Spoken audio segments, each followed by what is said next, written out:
আগামী বছর ফেব্রুয়ারির প্রথম সপ্তাহে টি-টোয়েন্টি বিশ্বকাপের আসর বসবে। এর আগে নিজেদের ঝালিয়ে নেওয়ার জন্য দুইটি আন্তর্জাতিক সিরিজ খেলতে পারবেন টাইগাররা, যার একটি ওয়েস্ট ইন্ডিজ বিপক্ষে শুরু হচ্ছে আগামীকাল থেকে। যে কারণে এই দুইটি সিরিজ ক্রিকেটাররা চ্যালেঞ্জের মুখে পড়ুক এমনটা চায় লিটন দাস। শুরুতেই বিশ্বকাপের প্রস্তুতি নিয়ে লিটন বলেন, পার্থক্য তেমন কিছু না। এখন আমরা চেষ্টা করছি ভালো ক্রিকেট খেলার জন্য। আপনি যখন ভালো উইকেটে খেলবেন, ব্যাটারদের সাফল্য হবার সুযোগ বেশি থাকবে। দলের যতগুলো ক্রিকেটার আছে 6 থেকে 7 নাম্বার পর্যন্ত যত ব্যাটার আছে তাদের মধ্যে আমার 6-এর সংখ্যা কম।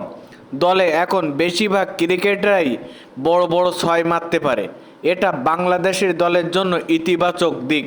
কিন্তু একই সঙ্গে ক্রিকেট শুধু 6-এর ওপর দিয়ে গেলে হবে না।